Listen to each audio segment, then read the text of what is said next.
Arellano family nagbakasyon ngayon sa New Zealand. Saktong-sakto sa spring season dito. Malamig nga. Ang saya ng unang activity na kanilang ginawa, sila nga ay nag-biking. Kahit naman buntis si Mami Iya ay malaki na ang tiyan, ay go na go pa rin mag-bike. Makikita nga ang saya sa mukha gamit ang bike ng kanyang anak.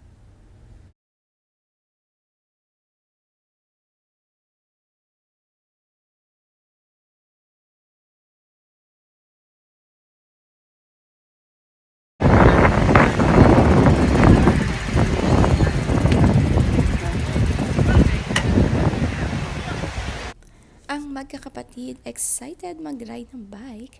Favorite gawin nga nila ito sa Pilipinas tuwing lalabas sila ng bahay.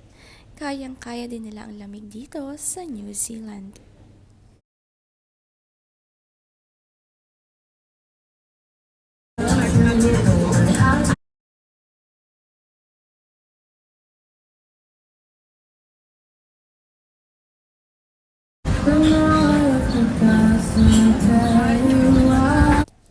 Pagkatapos nga nilang mag-biking, sila nga ay napakain ng churros na daanan nila ito.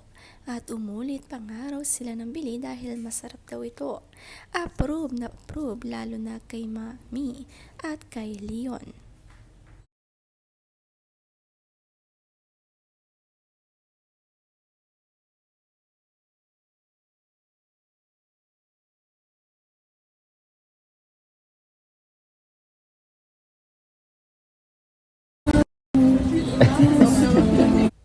Nag-marathon din nga ang Arellano family, sina Daddy Drew at Kuya Primo.